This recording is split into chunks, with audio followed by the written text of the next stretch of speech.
오늘 본문의 말씀을 가지고 미혹되지 말고 믿음을 굳게 지키라 라는 제목으로 하나님 말씀 전하도록 하겠습니다. 지금까지 우리는 잘못된 종말론의 폐해와 또 종말론적으로 산다는 것이 도대체 뭐냐, 여기에 대해서 우리가 많이 살펴봤습니다. 그래서 주로 이제 서론 부분에서는 이 잘못된 종말론의 폐해에 대해서 많이 살펴봤는데,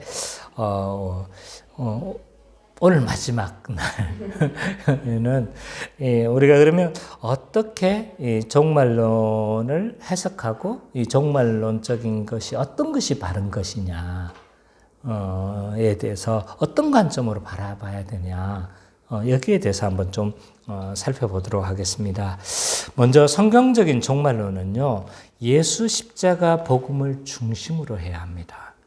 그래서 전체적인 복음의 가치와 복음의 진리들과 합치되어져야 된다는 거죠.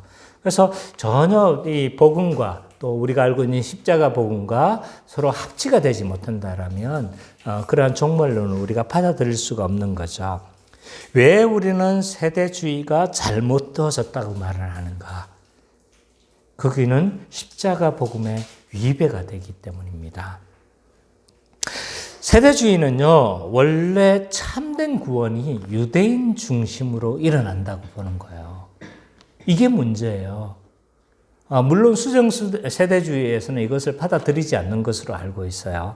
그러나 원래 세대주의는 유대인의 구원과 이방인의 구원을 다른 것으로 보며, 또한 이 유대인의 구원이 본질이라고 보는 거예요. 왜 이런 생각을 하냐면, 이 구약의 예수 그리스도에 대한, 그리고 하나님, 이 땅에 하나님 나라가 올 것에 대한 수많은 예언들을 언약을 통해서 막 약속하고 했잖아요. 그리고 예수 그리스도께서 어떻게 하셨어요?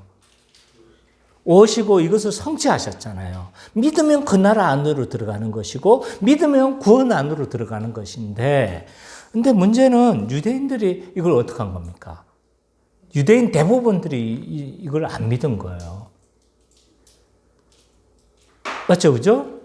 그래서 세대주의의 문제는 뭐냐면, 이 유대인 믿음의 본질, 또 믿음의 주 혜택자가 유대인들인데, 유대인들이 안 믿었으니까 뭐라고 보는 거예요? 예수님이 재림하시면 그때 참된 그 구약에서 약속했던 그것이 다 이루어진다고 보는 거예요. 어디에서? 천년왕국에서. 그래서 그 모든 구약의 혜택은 사실은 우리가 누리는 거로 생각하지 않는 거고, 그게 나중에 언제? 다 거절했기 때문에 예수님 재림하셔서 그 유대인을 중심으로 한 그 천년 왕국에서 이 구약에서 약속한 모든 그 구원의 약속들이 다 성취된다고 보는 거죠. 그러면 교회는 뭐예요, 도대체? 그래서 교회를 가리켜서 대가로시드라고 하는 거예요. 대가로시드. 그냥 은혜의 그 곁다리라고 해야 돼요. 이런 참 약간 좀 저급한 표현이고 약간 사투리적인 표현이지만, 그냥 교회는요, 유대인이 거부했기 때문에 그냥 주어진 어떤 약간의 그 본류도 아니고, 그냥 그 우리가 들어가는 나라는 하나님 나라도 아니고 천국이에요, 천국. 그래서 그 천국 그렇게 다르게 구원을 이해를 하는 겁니다. 그래서 이 메시아 약속은 재림에 의해서 유대인들을 중심으로 천년왕국에서 이루어진다라고 이렇게 보기 때문에, 이러한 주장은요, 여러 가지 측면에서 십자가 복음의 위배가 되는 거예요. 왜냐하면 믿음으로 말미암아 유대인과 이방인이 차별이 없다, 이렇게 이야기를 했고, 믿음으로 말미암아 왜 하나님은 믿음으로 말미암아 구원을 얻게 하셨는가? 유대인과 이방인의 구원이 차별을 얻게 하기 위함이에요. 그리고 에베소서 2장에 보면 십자가 복음으로 이방인과 유대인이 원수된 것이 무너뜨려졌다라고 그렇게 이야기를 하고 있습니다. 그래서 있잖아요. 예수님 이후로는 유대인과 이방인의 그 차별이 없는 거예요. 근데 이제 세대주의는요, 이런 이방인의 구원과 유대인의 구원을 다른 것으로 이해를 하고 그 구원의 그 처소마저도 다르잖아요. 유대인들은 이 지상에서 하나님 나라를 경험하고 교회는요, 저 공중에서 얼마나 춥겠어요. 안 가봐서 모르시죠? 저 공중에서 얼마나 춥겠어요. 오도로 떨면서 거기서 이제 천국을 경험한다는 게, 물론 그들이 말한 처소는 그런 것은 아닐 거예요. 그러나 이거는 이렇게 구분하는 것은 뭐예요? 복음의 이배가 된다. 또 성경적인 종말론은요, 하나님의 구원 역사를 통일된 관점, 하나의 서로 좀 연결되어져 있으며 서로 구속 역사가 다 연관성과 유기성을 가지고 있다고 보는 거예요. 근데 세대주의는 이제 세대를 나눠요. 그래서 세대주의예요. 그래서 무슨 시대, 뭐 양심 시대, 아브라함 언약 시대, 모세 시대, 뭐 이런 식으로 시대를 나눠요. 제가 알기로는 한 10개 가까운 이런 시대를 나누는 것으로 알고 있는데 아마 세대주의 안에서도 이 세대를 많이 좀 나누는 게 좀 다른 것 같아요. 어쨌든 이 세대를 나누는데 문제는 뭐냐면 우리 개혁주의 신학을 표방하는 우리도 세대를 나눠요. 그래서 이렇게 세대를 나누는데 그럼 그 차이가 뭐냐? 세대주의와 우리가 세대를 나눈 거고 차이는 뭐냐? 우리는요, 유기성을 가지고 있지만, 그러나 여러 가지 역사적인, 정치적인 여러 가지, 뭐라고 해야 돼요? 어떤 큰 전환점이 있다든지, 사사시대에서 뭐로 넘어가는 거예요, 지금? 왕정으로 넘어간다든지. 그래서 이런 정치적인 어떤 큰 변환, 또는 이 구속 경륜에 의한 어떤 변화들, 뭐 이런 다양한 이유로 인해서 그건 어떤 전환점이 일어났기 때문에 세대를 이렇게 나누는 거예요.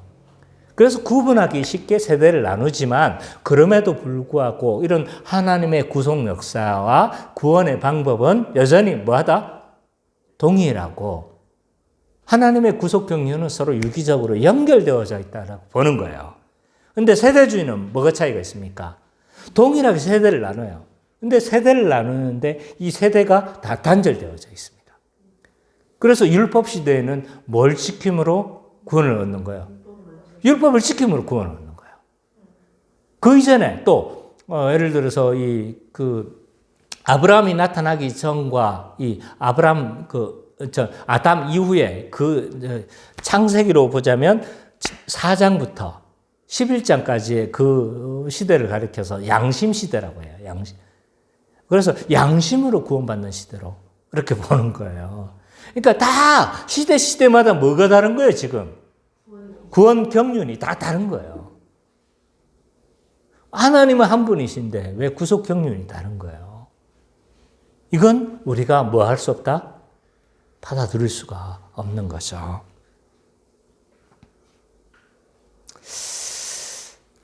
그래서 이런 성경과 일치하느냐, 십자가 복음과 일치하느냐, 구속 경륜이 서로 연결되어져 있느냐, 이런 성경의 기준 하에서 그 기준과 좀 사실은 세대주의 논리를 살펴보면요, 굉장히 정교합니다. 그래서 이걸 제거하는 게 쉽지가 않아요. 워낙 우리나라에 들어온 지 100년이 다 돼가고 거기에다 이게 굉장히 사실은 또 그럴듯한 부분이 너무 많아요. 그렇기 때문에 이 세대주의가 참 이 세대주의의 폐해 그리고 세대주의의 비복음성에도 불구하고 이것을 참 좀 수정하고 교정시키는 것이 굉장히 좀 어려운 상황 중에 있다. 물론 이제 젊은 목사님들과 젊은 이렇게 이제 최근에 많은 이제 교수님들이나 많은 목사님들은 좀 여기에 대해서 바로 서 있지만, 그럼 아직도 여전히 많은 분들이 여기에 대해서 잘 구분을 못하고 있는 것 같아요. 자, 오늘은 데살로니가 후서 말씀을 통해서 이런 종말론적 삶이 어떠해야 되는지를 좀 우리가 계속적으로 살펴보는데, 오늘이 이 종말론적 삶 마지막 날인 거죠. 그래서 잘 들어주시면 감사하겠습니다. 지금까지는 좋은 것 같아요. 1절부터 7절까지는요, 이 바울은 뭐라고 이야기를 하고 있냐면, 거짓된 가르침에 미혹되지 말라라고 이야기를 해요. 자, 한번 우리 성민이가 읽어 주시겠습니까? 1절부터 7절까지. 형제들아, 우리가 너희에게 구하는 것은 우리 주 예수 그리스도의 강림하심과 우리가 그 앞에 모임을 관하여 영어로나 또는 말로나 또는 우리에게서 받았다 하는 편지로나 주의 날이 이르렀다고 해서 쉽게 마음이 흔들리거나 두려워하거나 하지 말아야 한다는 것이라. 누가 어떻게 하여도 너희가 미혹되지 말라. 먼저 배교하는 일이 있고 저 불법의 사람 곧 멸망의 이들이 나타나기 전에는 그 날이 이르지 아니하리니 그는 대적하는 자라. 신이라고 불리는 모든 것과 숭배함을 받는 것에 대항하여 그 위에 자기를 높이고 하나님의 성전에 앉아 자기를 하나님이라고 내세우느니라. 내가 너희와 함께 있을 때 이 일을 너희에게 말하는 것을 기억하지 못하느냐. 너희는 지금 그로 하여금 그의 때에 나타나게 하여 막는 것이 있는 것을 아나니 불법의 비밀이 이미 활동하였으나 지금은 그것을 막는 자가 있어 그 중에서 옮겨질 때까지 하리라. 먼저 배경적으로 먼저 이해를 해보면 1절, 2절을 보니까요, 이 데살로니가 교회에 문제가 생겼어요. 문제가 뭐냐면 주의 날이 이르렀다. 정말이 지금 재림의 날이 막 이르렀다라고 막 소문이 일어난 것 같아요. 근데 그 소문의 과정이 이런 여러 경로에 의해서 이런 소문들이 났던 것 같아요. 그래서 바울은 몇 가지 그 경로에 대해서 언급을 하고 있습니다. 그 중에 하나가 뭐예요? 여기 2절에 보니까 영으로나 이렇게 돼 있죠. 그죠? 이 영으로는 아마 예언이라는 영적 은사를 의미한 것 같아요. 그래서 예언에 의해서 어떤 사람이 뭘 한 거예요, 지금. 예언을, 은사를 받은 사람이 지금 뭐 했다? 예언을 했는데, 그게 뭐예요? 재림이 임박했다. 우리 1992년에 다미선교회 그것도 사실은 이 예언에 의해서 일어난 거였거든요. 근데 그 예언을 누가 한 거예요? 애들 둘이가 한 거예요. 애들 둘이가. 한 9살쯤 되는 아이들이 막 약간 신령한 음성으로 했잖아요. 막 언제 재림이 임한다고 그러니까 애들이 막 그런 이야기를 하니까 다 믿어버린 거예요, 그걸. 그러니까 이 데살로니가 교회도 뭐예요, 지금? 예언을 어떤 사람이 한 거예요. 예언을 해버리니까, 진짜 재림이 임한 거 아니야? 뭐 이런 생각들을 한 거예요. 또 다른 경로는 말에 의해서 이런 경로가 일어나, 영으로나 또 말로나 돼 있죠. 이 말은 뭐냐면 그냥 안에서 돌던 말이 아니에요. 외부에서 전해진 말인 거예요. 그래서 NIV 성경에 보면 리포트라고 돼 있어요. 그러니까 외부의 어떤 그거에서 전해진 말인 것 같아요. 헬라어도 로그, 이게 왜 이제 택배를 로직이라고 하잖아요. 그죠? 그래서 외부에서 전해진 어떤 말인 것 같아요. 그래서 이 외부에서 어떤 사람들이 말하는 거죠. 내가 바울한테 들었다. 재림이 임박했다고 내가 들었다. 또는 뭐 어떤 권위 있는 사람이 내가 지금 재림이 임박했다고 들었다라고 그 외부에서 들은 걸 뭐 한 거예요, 지금? 지금 보고를 한 거예요. 보고를 해버리니까 거기다가 영으로 예언으로 된 건지 아니면 외부에서 말로 된 건지 정확하지 않아요. 여기에서는 지금은 근거가 없어요. 뭐가 맞는지. 또 세 번째 경로는 편지로 이야기를 해요. 그래서 이 편지가 뭐냐에 대해서는 사람들의 그게 좀 많은데 바울이 앞에 보냈던 편지 있잖아요. 그 편지가 데살로니가 전서가 약간 오해를 한 거 아니냐 이렇게 보는 사람도 있고 또 거짓 교사들이 위조 편지를 보내가지고 그래서 마치 바울의 편지인 양 그렇게 해서 그렇게 보는 사람들도 있고 좀 다양합니다. 그래서 어쨌든 이 편지에 의해서일 수도 있는 것 같고 그러나 이것들은 확실하지가 않습니다. 왜냐하면 아무런 성경적인 근거가 없어요. 그러나 이러한 다양한 경로로 의해서 지금 뭐가 생겼다는 거예요. 재림이 임박했다라는 이런 막 소식을 들은 거예요. 그러니까 지금 데살로니가 교회 안에 지금 난리가 난 거예요, 지금. 그래서 이 주의 날이 이르렀다고 미혹하는 자들이 있었고 이것으로 인해서 지금 데살로니가 교회가 미혹되어졌다. 거기에다가 지금 데살로니가 교회가 뭐가 많은 교회라고 했어요? 핍박이 많은 교회였잖아요. 딱 들어맞는 거예요, 지금. 핍박이 많다 보니까 예수님 재림했으면 좋겠어. 라는 이런 어떤 재림 소망도 지금은 충만해 있는 상황인 거예요. 그래서 지금은 데살로니가 교회가 지금 굉장히 좀 혼란스러운 상태에 있었다는 걸 알 수가 있습니다. 오늘날에도 이렇게 주의 날이 이르렀다고 미혹하는 자들이 많습니다. 역사를 한번 살펴보면요. 이 미혹은요, 끊이지가 않았어요. 이 역사를 좀 살펴봐야 돼요. 교회 역사를. 1974년에 여호와의 증인이라는 이단 있죠. 사실 이것도 그 불건전한 종말론에서 생겨난 이단입니다. 1874년 이 러셀이라는 사람이 여호와의 증인을 세운 러셀이라는 사람이 뭐라고 주장했냐면 1914년에 종말이 이룰 거다 라고 말을 한 거예요. 아마 영향력이 있었던 목회자였겠죠. 거기다가 막 그래서 1914년 종말이 이른다고 하니까 막 난리가. 그래서 지금도 여호와의 증인이 활동하고 있잖아요. 그래서 1914년 왔을까요, 안 왔을까요? 왔으면 우리가 지금 이러고 있겠어요? 안 왔잖아요. 그래서 싹 지나간 거예요. 그러니까 지금 뭐 어떻게 하는 거예요?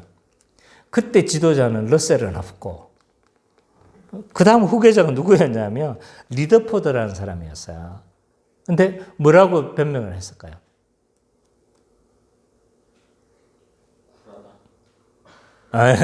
그러면 이제 자기 기반이 다 없어지잖아요. 자, 그러니까 이 이단의 목적은 사실 궁극적으로 보면 돈이에요, 돈. 그래서 자기들의 어떤 그 기반들이나 이권들이 다 없어지니까 예수님 왔는데 영적으로 임했다. 그러니까 너희들이 못 보는 거야. 믿음 있는 자만 보는 거야. 영적 임재설을 그때 주장하기 시작한 거예요. 이걸 지금 많이 써먹고 있어요, 사람들이.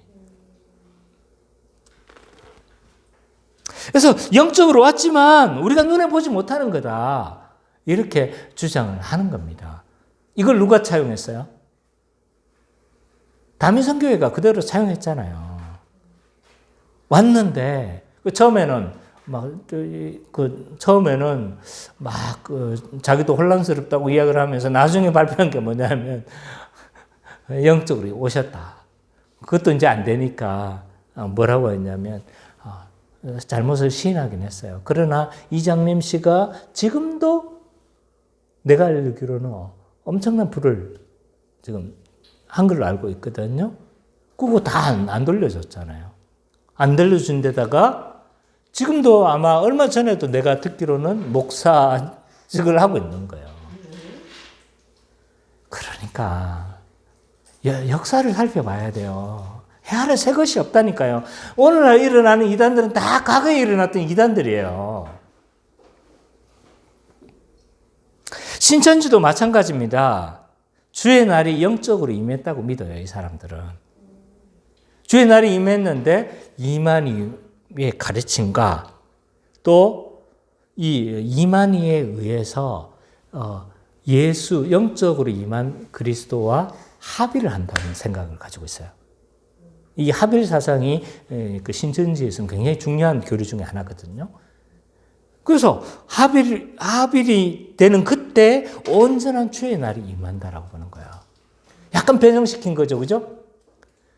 그러니까 이거 여호와의 정인 교리를 약간 변형시킨 것밖에 안 된다니까요.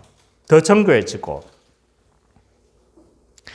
참 해 아래 새 것이 없는데 자꾸 과거의 것들을 전통은 안 쫓고 그냥 이상한 것만 쫓아가니까 그러니까 여기 오늘 본문의 말씀 딱 맞아요.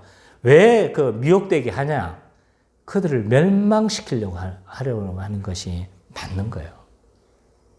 진리를 따르는 것처럼 보이지만 진리를 좋아하지 않는 거예요, 그들은. 그래서 해 아래는 새 것이 없다. 그래서 바울은 뭐라고 이렇게 혼란스러운 이 데살로니가 교회에 뭐라고 권면합니까? 3절에 보니까 두 가지 일이 일어나기 전에는 주의 날, 재림이 이르지 않을 거다. 두 가지가 뭐예요? 배교하는 일과 불법의 사람, 즉 멸망의 아들이 나타나기 전에는 이 주의 날이 이르지 않을 거다라고 이야기를 하는 겁니다. 자, 그럼 배교가 언제 일어나는 거예요, 이게? 마지막 날에 일어나는 겁니까? 세대주는 이게 마지막 날에 일어난다고 보는 거고, 이 배교는요, 초림과 재림 사이에 교회 시대에 계속적으로 일어나는 일들입니다. 예수님도 이런 배교가 있을 것에 대해서 예고하셨어요. 마태복음 24장, 우리가 24장을 후반부를 우리가 살펴봤잖아요. 그러나 전반부에 보면 이런 배교가 있을 것에 24장 9절부터 12절에 여기에 대해서 예고를 하셨어요. 제가 한번 읽어줄게요. 그때 사람들이 너희를 환난에 넘겨주겠으며 너희를 죽이리니 너희가 내 이름 때문에 모든 민족에게 미움을 받으리라. 그때 많은 사람이 실족하게 되어 서로 잡아주며 서로 미워하겠으며 거짓 선지자가 많이 일어나 많은 사람을 미혹하겠으며 불법의 성함으로 많은 사랑이 식어지리라 라고 그렇게 이야기를 하고 있어요. 그러니까 예수님도 이 교회 시대에 뭐가 일어날 것을 알고 있었어요? 배교가 일어날 것에 대해서 알고 계셨어요. 지금도 일어나고 있죠. 지금도 기독교 국가의 어떤 지금 유럽과 미국 사회는요, 엄청난 배교가 지금 일어나고 있는 거라고 볼 수 있거든요. 그것이 눈으로 막 드러나서 그렇지, 않아서 그렇지, 배교가 일어나고 있습니다. 배교의 원인은 굉장히 다양합니다. 외적인 핍박과 환난에 의해서 배교가 일어나기도 하고, 때로는 거짓 선지자나 거짓 교사의 거짓된 가르침, 이런 것으로 인해서 다양한 이유로 배교가 일어나죠. 근데 배교는 누가 할까요? 믿는 사람이 배교하는 거예요. 누가 배교하는 거예요? 교회 시대에 일어나는 거고, 그리고 배교의 이유는 다양하고, 배교는 누가 하는 거예요? 신자입니까? 배교라는 건 믿었다가 안 믿는 거잖아요. 그죠? 근데 이 배교는 외적으로 교회 안에 속한 자들은 맞을 거예요. 그러나 참된 신자는 아닐 겁니다. 참신자는 배교하지 않습니다. 겉으로 신앙 고백하고 겉으로 교회 생활을 하지만, 그러나 이들은 참되게 그리스도를 믿었다고 볼 수 없는 자죠. 그래서 우리가 앞에 참된 신자는 어떤 사람이냐, 참되게 중생한 자는 어떤 자냐, 우리가 많이 살펴봤잖아요. 그죠? 그런 믿음의 증거가 없는 사람들인 거죠. 교회 안에 있기는 있는데, 우리 선배들로 말의 표현을 빌자면 유사 그리스도인들인 거예요. 유사 그리스도인의 모습으로 있긴 하지만 거의 그리스도인의 모습을 가지고 있지만, 그러나 그들은 참된 신자가 아닙니다. 왜냐하면 참된 신자는요, 누가 붙드시는 거예요? 하나님이 붙드세요. 하나님이 그의 믿음을 붙드세요. 그렇기 때문에 참된 신자를 배교한다고 할 수가 없습니다. 근데 오늘 본문에 보니까 이 배교 전에 불법의 비밀이 이미 활동한다고 이야기를 해요. 7절에. 이 불법의 비밀이 뭘까요?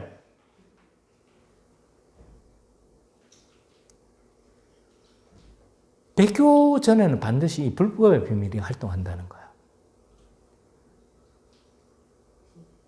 비밀은 보통 뭐를 나타낼 때 사용합니까? 요한계시록에서 비밀은 뭐였어요? 그렇죠. 구약에 감춰져 있는 건데 예수 그리스도를 통해서 오심으로 말미암아 나타나게 된 그 비밀이었어요. 요한계시록에서의 비밀은. 근데 그 비밀이 불법이에요. 그러면 거짓 가르침이라는 걸 알 수가 있어요. 그래서 성경과 반대되는 거짓 가르침이 한다는 거예요. 그래서 이 하나님의 교회 안에서 불법의 비밀이 활동하는 거죠. 거짓된 가르침들이 막 유포되는 거예요. 참된 진리가 희미해지는 거예요. 이때는 교회는 타락했다고 봐야 되는 겁니다. 그래서 무엇이 진리인지도 잘 모르고 그 참된 진리를 막 거짓이라고 매도하고 이런 일들이 일어나는 거죠. 이때 불법의 비밀이 활동하고 있는 겁니다.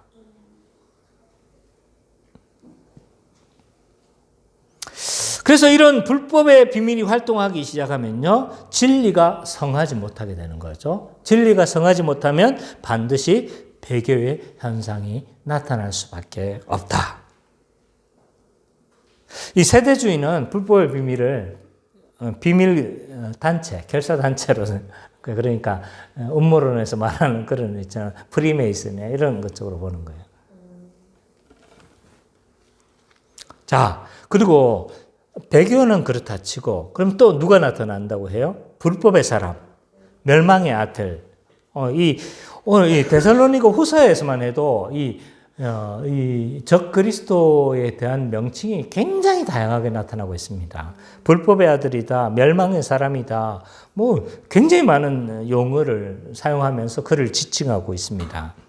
그래서 적그리스도가 나타난다는 거예요. 이 적그리스도만큼이 이제 혼란이 되는 게 없어요.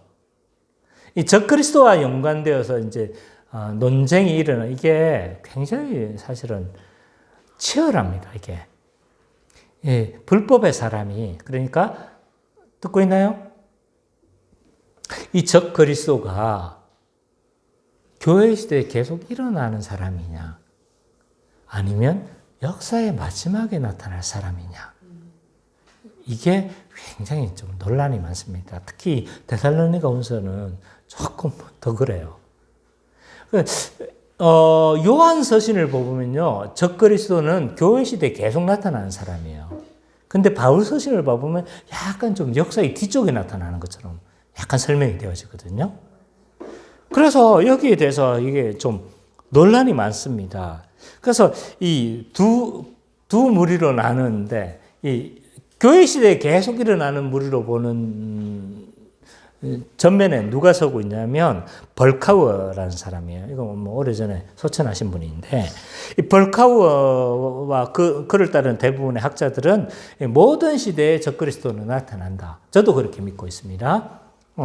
그렇게 이제 그래서 그는 뭐라고 이야기를 했냐면, 적그리스도가 역사 끝에 나타나는 한 인물이라고 확실하게 가정할 이유가 없다. 그러니까 교회 시대에 나타난다는 거예요. 말을 왜 이렇게 꺼내는지 모르겠어요. 교회 시대에 나타납니다. 이러면 딱 단순하게 이야기하면 될 건데, 참 말을 어렵게 해요. 근데 헤르만 니델보스, 굉장히 유명한 사람이잖아요. 바울 신학의 대가라고 할 수 있는데, 이분은 다르게 해석하는 거예요. 적그리스도가 마지막에 나타난다고 보는 거예요. 그래서 이분은 이렇게 해요. 바울의 진술은 미래에 인격적인 적그리스도가 있을 것을 믿지 않을 수 없게 한다. 뒤에 나타난다는 거예요. 진짜 좋은 책만 아니면 교제를 안 하고 싶은데. 어쨌든 이분은 역사의 마지막에 나타날 것을 생각하는 거죠. 그래서 이분의 바울 신학을 굉장히 많이 내가 좀 몇 번을 읽어보고 이렇게 했지만 이 부분은 제가 못 받아들이는 거예요. 대부분의 이분의 주장들, 생각은 내가 다 받아들이는데 몇 가지 못 받아들이는 것도 있지만 그러나 이분은 적그리스도가 역사의 마지막에 일어날 걸로 보는 거예요. 그래서 이런 것들이 굉장히 지금 논쟁이다.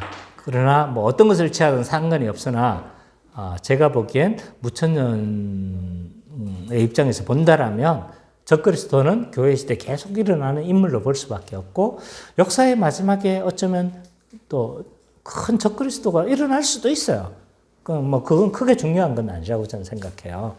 어쨌든 그리고 또 하나의 논쟁이 있는데 그건 뭐냐면 하나님의 성전에 앉아 있다고 이야기를 해요. 적그리스도가 하나님의 성전에 앉아서 이렇게 한 4절입니까? 그 하나님의 성전에 앉아 있는데 이게 예루살렘 성전인가? 아니면 교회인가? 논쟁이 많은 거예요. 세대주의는 어디라고 생각하는 거예요? 그렇죠. 예루살렘으로 보는 거예요. 그래서 지금 성전이 없잖아요. 지금 예루살렘에 성전이 없는 거 알고 있죠? 그러니까 성전 건립하기도 힘든 거예요. 왜냐하면 예루살렘이 지금 4등분돼 있잖아요. 그러니까 성전을 짓기가 너무 어려워. 그래서 지금 막 우리나라가 키비는 재정 지원을 하고, 누구는 지금 중보기도 하고, 누구는 지금 전도 운동을 일으켜가지고 막 해서 지금 예루살렘을 복음화 시켜서 지금 뭐 하자는 거예요? 성전을 짓자. 왜? 그래야 적그리스도가 등장할 거고, 적그리스도가 등장하면 재림이 이룰 거라고 그런 거예요. 그러니까 세대주의는 이 성전이 예루살렘 성전이라고 보는 거예요. 그래서 특히 이 데살로니가 때문에 데살로니가 후서 2장 이것 때문에 있잖아요. 제3성전 운동이 일어나는 겁니다. 지금 그 성전이 예루살렘이라고 보기 때문에. 근데 우리는 뭘로 보는 거예요? 이 성전은 교회로 이해를 하는 겁니다. 왜? 왜냐하면 초대교회에서부터 있잖아요. 교회를 성전이라고 지칭을 했습니다. 많은 곳에서. 그래서 초대교회 때부터 참된 성전이신 예수 그리스도와 연합한 교회는 다 성전으로 이해를 했습니다. 에베소서 2장에서도 성전이다라고 이야기를 하고 여러 곳에서 교회를 성전으로 묘사를 하고 있습니다. 그렇기 때문에 그래서 이것은 대부분의 학자들이 뭘로 보냐면 물리적인 예루살렘 성전이 아니다라고 봐요. 이것은 교회다. 헤르만 니델보스마저도 뭘로 보는 겁니까? 교회로 이해를 하고 있습니다. 그래서 어쨌든 불법의 사람, 멸망의 아들이 등장하는데 이건 역사의 마지막에 일어나느냐 아니면 교회 시대에 계속적으로 일어나는 인물이냐 이것 때문에 굉장한 많이 논란이 있는 것은 사실입니다. 그러나 어떤 것을 취하든 상관이 없습니다. 저는 계속적으로 적그리스도는 일어난다고 봅니다. 이런 적그리스도는 도대체 무슨 일을 하는가? 4절에 나와 있어요. 4절 한번 읽어볼까요? 시작. 그는 대적하는 자라 신이라고 불리는 모든 것과 숭배함을 받는 것에 대항하여 그 위에 자기를 높이고 하나님의 성전에 앉아 자기를 하나님이라고 내세우느니라. 적그리스도다운 일을 하죠. 그죠? 안티크리스트. 안티가 뭐예요? 대항하다. 대신하다. 이런 뜻을 가지고 있잖아요. 그러니까 그리스도를 반대하거나 그리스도를 대신하려고 하는 자가 적그리스도예요. 그러니까 뭐예요? 하나님의 성전에 앉아서 자기를 하나님이라고 내세운 하나님을 대신하려고 하는 거예요.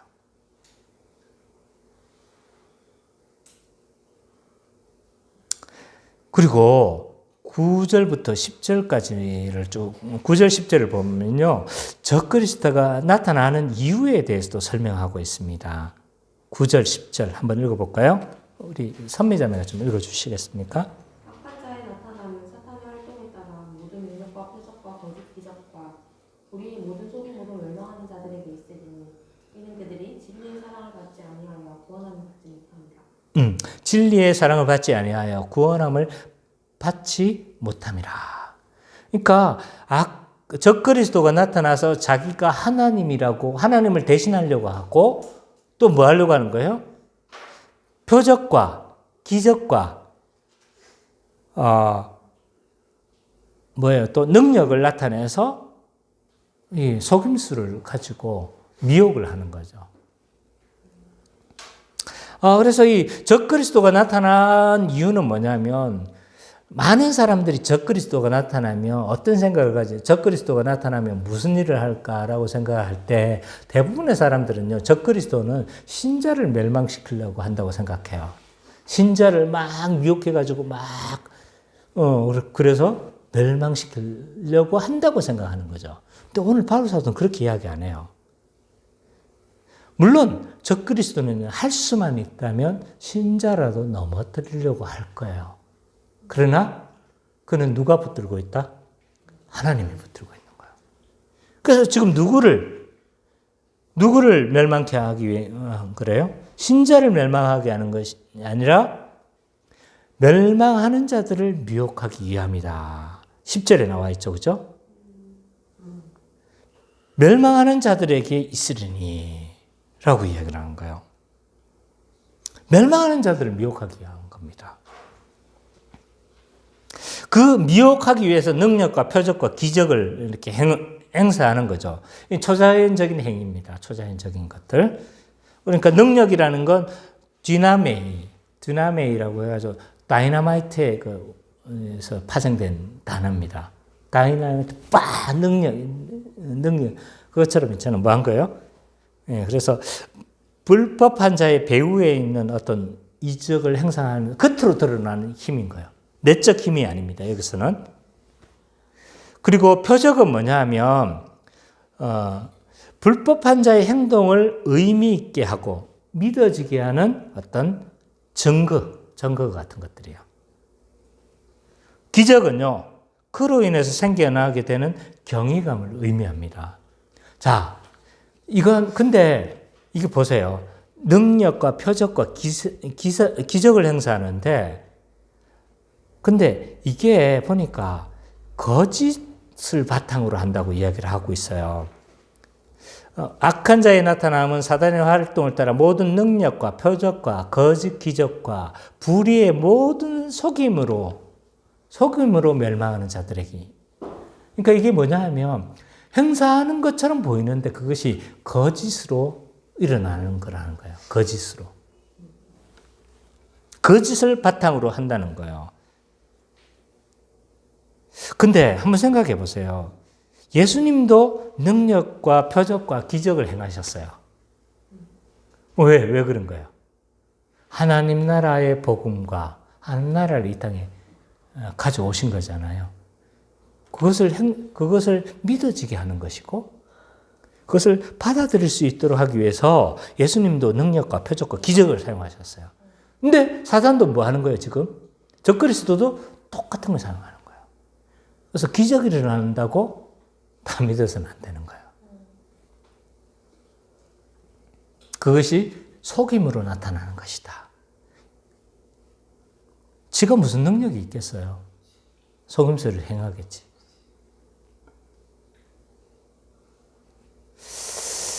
근데 이 멸망을 주도하는 자가 누구냐면 11절, 12절에 보면 한번 같이 읽어봅시다. 11, 12 시작.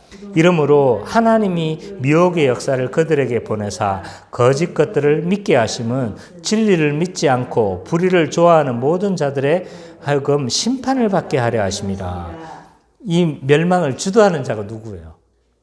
적그리스도가 주도하는 것처럼 보이는데 하나님이 이걸 주도하고 있어요. 근데 왜 그렇게 주도하시는 거예요? 그러니까 진리를 믿지 않고 진리를 사랑하지 않고 그렇기 때문에 이들은 믿는 것처럼 보이지만 미혹하는 거예요. 그래서 가짜를 떨어뜨려내는 거예요. 가짜를.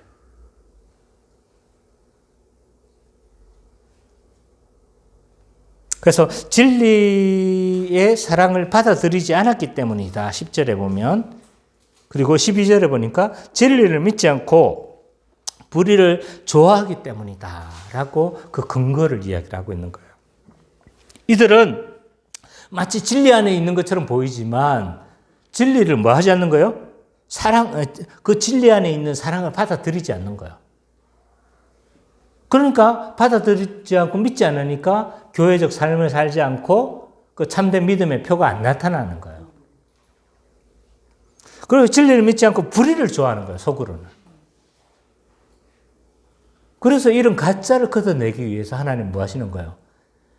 적그리스도를 사용해서 떨어뜨려내는 거라고 할 수 있는 거죠. 자, 그렇기 때문에 종말을 사는 교회는 어떤 삶을 살아야 되는가? 13절부터 거기에 대해서 쭉 이야기를 하고 있습니다. 구원받은 교회는 종말을 어떻게 살아야 될지 구체적으로 13절부터 쭉 이야기를 하고 있어요. 우리 성민이가 좀 읽어주십시오. 13절부터 끝절까지.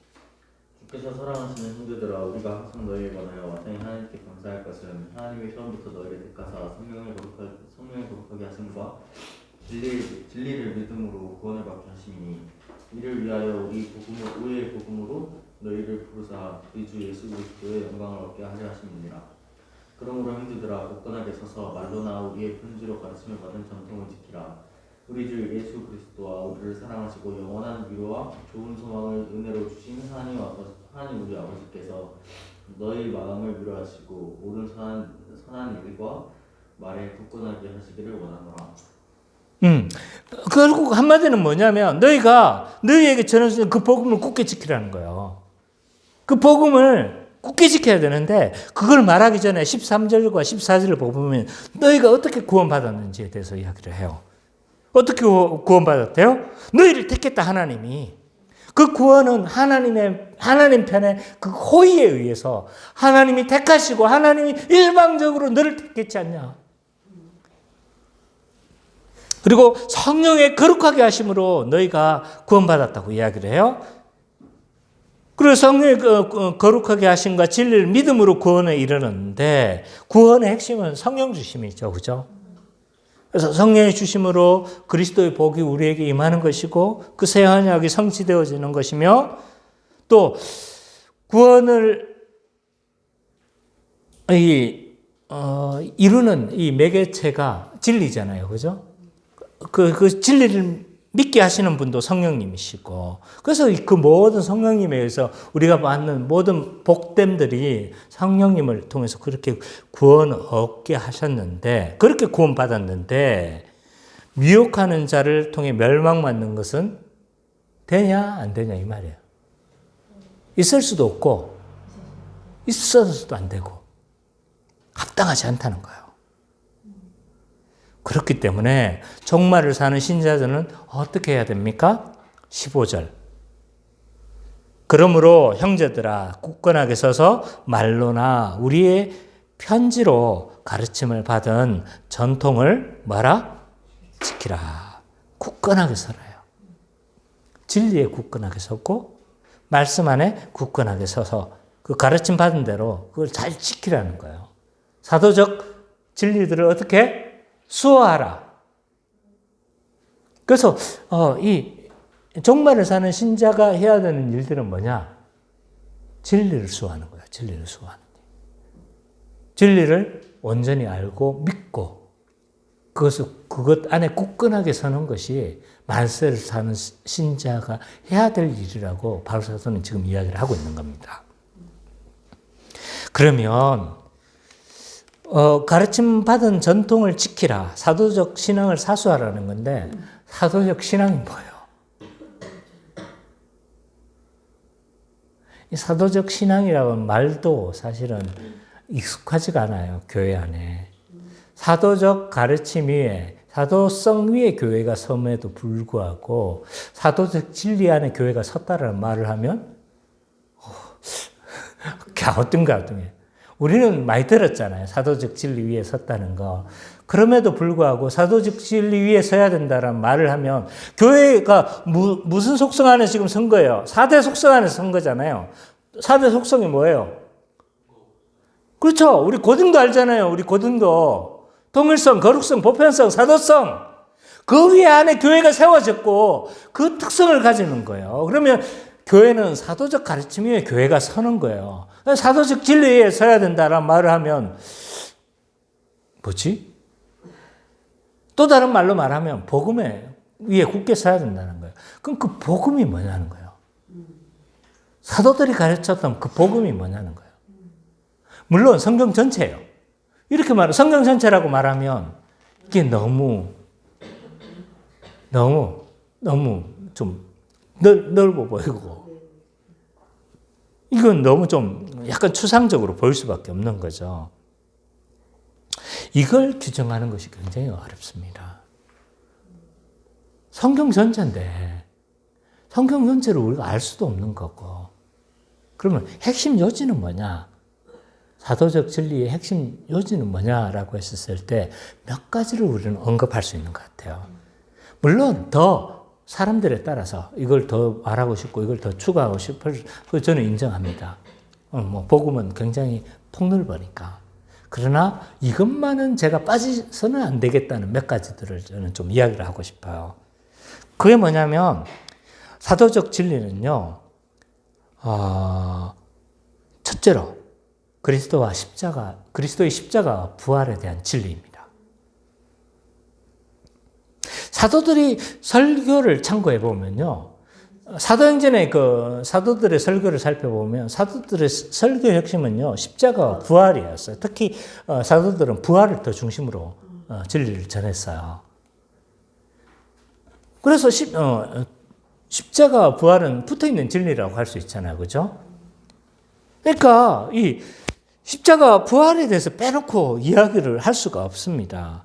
그래서 사도들은 초대교회가, 예루살렘 교회가 사도들의 그 가르침을 받으면서 그렇게 성장해 나갔는데 그 사도들이 뭘 가르쳤겠냔 말이에요. 예수 그리스도의 십자가의 죽으심의 의미가 뭐고 예수 그리스도께서 부활하신 그 의미가 무엇인지에 대해서 분명히 사도들은 가르쳐서 풀어서 그렇게 이야기를 했을 것입니다. 그리고 이 부활이 왜 우리 신앙의 중심성을 차지하는지 거기에 대해서도 이야기를 했을 것이고요. 이 부활, 예수 그리스도의 십자가 부활과 더불어서 율법을 함께 같이 설명했을 거예요. 왜 율법이 설명이 되어져야 이 십자가가 설명이 되어지니까. 그래서 어쨌든 그리스도의 십자가 부활에 관련된 진리들이 아마 가장 중요한 핵심적인 그 사도적 가르침이 아닐까 저는 생각이 합니다. 또 하나는요, 이 그리스도의 구속 역사와 관련된 구속사와 언약, 하나님 나라에 대해서 가르쳤을 겁니다. 이 십자가 이전에 구약부터 하나님의 구원 역사에 대해서 쭉 설명을 했을 겁니다. 이것들이 구약에 어떻게 예언되어져 있었으며 어떻게 언약에 약속되어져 있고 이런 하나님의 그 언약들이 어떻게 성취되어졌는가 구속사를 설명했을 것이며 또한 그 목적인 하나님 나라에 대해서도 설명을 했을 겁니다. 그래서 이 하나님의 예수 그리스도의 십자가로 이루어진 그 구속 역사의 배경이 되어지는 구속사와 언약, 하나님 나라에 대해서 설명하지 않고서는 이 하나님 나라의 복음을 설명하기가 힘듭니다. 그래서 구속사, 언약, 하나님 나라에 대해서도 전 설명했을 것이다. 그리고 이 언약이 어떤 의미가 있는지, 행위 언약은 어떤 의미가 있으며 아브라함 언약과 모세 언약 어떤 의미가 있고 다윗 언약은 어떤 의미가 있으며 새 언약은 어떤 의미가 있는지 여기에 대해서 사도들은 가르쳤을 겁니다. 이로 인해서 가져온 하나님 나라에 대해서도 가르쳤을 것이고요. 그리고 신자가 살아가는 데 있어 중요한 기독교의 3대 보물에 대해서도 가르쳤을 거라고 저는 생각합니다. 그래서 3대 보물이 뭐예요? 주기도문, 사도신경, 십계명.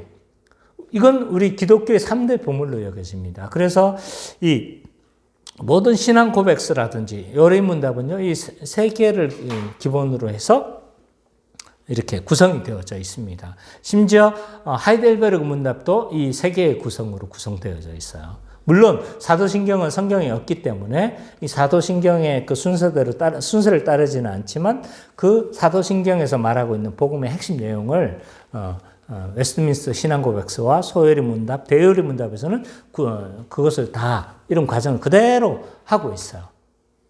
그렇기 때문에 같이 따른다고 볼 수가 있어요. 그래서 사도신경이 우리의 믿음에 해당하는 사도신경에 대해서도 가르쳤을 것이며 또 초대교회는 아마 안 가르쳤겠죠. 사도신경이 그때는 없었으니까. 그러나 이런 사도신경과 유사한 형태의 가르침을 했을 겁니다. 그리고 또 신자가 무엇을 소망하면서 살아가야 되는가 주기도문에 대해서 이야기를 했을 것이며 또 신자는 무엇을 어떻게 살아가야 되는가 십계명에 대해서 가르쳤을 거라는 거죠. 그리고 마지막으로 그리스도의 십자가 사역의 결과인 교회에 대해서도 저는 가르쳤을 거라고 생각합니다.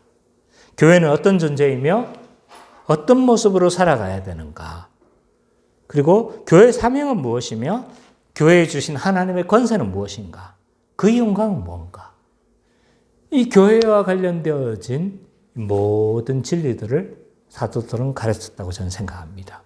물론 이것은 제 추측이에요. 어떤 것은 상관없습니다. 조직신학을 말해서 신론, 조직신, 무엇이든 상관이 없습니다. 중요한 것은 자세하고 풍성하게 가르쳐야 된다는 거죠. 그리고 체계성을 가지고 모든 성도들이 다 큰 흐름에 대해서 파악할 수 있을 정도에 대해서 가르쳐야 된다는 거예요.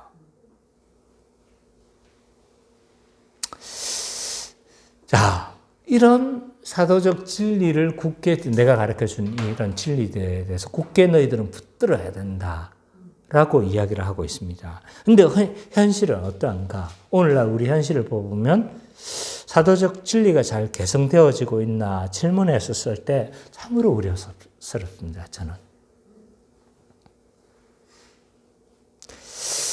오늘날의 현실이 어떠하냐면 교회의 3대 표지 중에 하나인 권증을 했다고 해서 그것으로 인해서 이단 시비와 그 교회 잘못했다라고 들어오는 걸 봐보면요. 정말 지금 시대가 어떻게 흘러가는 거지? 이렇게 보여져요. 사도신경, 십계명, 주기도문을 설교하는 교회가 드뭅니다. 지금 몇 번이나 들어가지고 이게 다른 교회도 다 그러나 보다 이렇게 생각하시겠지만 물론 사도신경, 십계명 하는 교회들 많습니다. 많아요. 그러나 그걸 하지 않는 교회가 더 많아요. 그렇기 때문에 저는 우려를 하는 겁니다. 또 시비 걸라.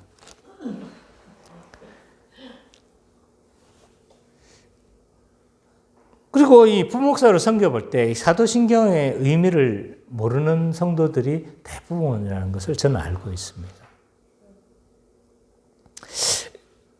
이러한 시대에 우리는 정말 사도적 진리를 잘 개성하고 있는가에 대해서 우리는 질문해 볼 필요가 있는 거죠. 그러면 이렇게 반드시 반론을 합니다. 그렇게 사도적 진리가 중요합니까? 너무 잘난 척하지 마세요. 복음을 사는 게 중요하지, 그렇게 많이 아는 게 중요합니까? 라고 반드시 질문이 들어옵니다. 이건 현대의 사조예요, 사조. 맞습니다. 복음을 사는 것이 정말 중요합니다. 근데요, 우리가 살펴봐야 될 것은 뭐냐면, 우리는 어떤 진리를 믿어서 구원에 이르는 자예요. 반드시 우리의 신앙에 있어서 지적 요소를 우리는 무시할 수가 없어요. 아는 것, 모르고 믿을 수는 없는 거 아니에요. 그렇죠? 어떤 사실을 믿고 구원을 얻는 자들이 신자라면 이거 배우는 것에 대해서는 굉장히 중요하다는 거예요. 모르고 믿을 수 있습니까? 자, 그러면 구원에 이르는 진리까지는 내가 믿었어요. 네, 맞습니다. 근데 우리가 거룩한 삶을 살아가게 되어지는 그 능력도 진리에서 나오는 걸 믿어야 돼요. 우리의 의지로 거룩한 삶, 하나님이 원하시는 그 진리의 삶을 살아낼 수가 없어요. 복음의 삶을 살아낼 수가 없어요. 그 힘은 진리에서 나오는 거예요. 그 진리를 믿는 힘에서 나오는 건데, 근데 이것을 배우지 말자고 하면 도대체 어떻게 하자는 건지 모르겠어요. 배우는 게 그렇게 중요하다고 그렇게 말한다면 도대체 무엇으로 우리가 거룩한 삶을 살아가며 도대체 무엇으로 우리가 진리를 거듭난 삶을 거듭난 자가 나오는 거냐 말이에요. 교회는요, 배우는 곳이에요. 진리를 배우는 곳이에요. 진리를. 그런데 진리를 배우는 것이 그렇게 중요하지 않다고 그렇게 말을 한다면 도대체 교회에서 뭘 하자는 겁니까?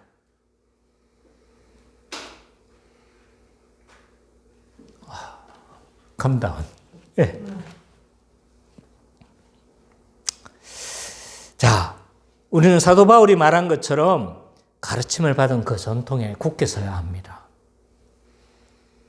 말세의 적그리스도는요, 교회를 미혹하고 넘어지기 위해서 노력할 것입니다. 이것은 당연한 추론의 결과예요.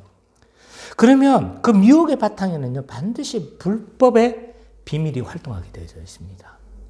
그죠? 그래서 거짓된 가르침을 유포할 것이고, 잘못된 가르침, 복음을 대체할 만한 다양한 상담이라면 또 온갖 것들이 막 교회 안으로 들어올 거예요. 그래서 우리가 복음에 굳게 서지 않으면 적그리스도의 공격에 무방비해질 수밖에 없습니다. 넘어질 수밖에 없어요. 밥이 되는 거예요.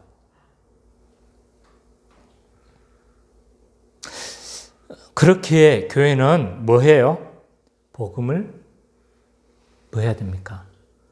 사도 바울이 그리고 사도들이 전해준 그 복음에 우리는 굳게 서야 하고, 그 굳게 섰을 때 6절과 7절에서 등장하는 막아서는 자로서의 역할을 감당할 수 있을 것입니다. 적그리스도를 막아서는 자가 있어요. 그 막아서는 자가 누구냐라고 했을 때 해석은 굉장히 다양합니다. 근데 성령과 교회로 저는 봅니다. 그러면 교회가 그 적그리스도를 막아서야 되는데 뭘로 막아서야 되느냐? 사도들이 전해진 그 복음으로 막아서는 거예요. 그렇게 함으로 이 말세에 우리는 미혹되지 말고 믿음에 굳게 서야 합니다. 우리가 가는 길이 지금 맞습니다. 때로는 너무 우리가 지적인 것에 처해 있지 않은가? 또 너무 우리가 배우는 것에만 너무 힘쓰지 않는가? 예, 맞아요. 저도 그렇게 생각합니다. 배우는 것과 더불어서 요즘 제가 좀 더 강조하고 있는 것은 기도 아닙니까? 우리가 진리를 열심히 배우고 그 진리를 바탕으로 우리는 기도하기 힘써야 돼요. 우리가 부족한 것은 채운 거 맞아요. 그러나 우리가 가는 그 본질은 맞아요. 지금 길은 맞는 거예요. 부족한 부분들이 있다면 우리는 그 부족한 부분들을 채워나가는 건 맞을 것 같아요. 이 길들을, 우리가 그 가는 길들을 우리 같이 만들어 갔으면 좋겠어요. 부족하다 싶으면 나 혼자 이렇게 가자 이게 아니고, 목사님 같이 이렇게도 좀 해야 되지 않겠습니까? 그 길이 맞으면 저도 어떻게 하는 거예요? 같이 가는 거고. 그래서 말세에 이 불법의 비밀이 왕성하는 이때 진리에 굳게 서서 이 거짓 그리스도의 적그리스도의 미혹에서 우리는 벗어나야 할 뿐만 아니라 지금은 깨야 할 때입니다. 왕성하게 활동하고 있습니다. 깨어서 이 복음에 굳게 서는 우리 참 기쁨의 교회 되시기를 간절히 축원합니다.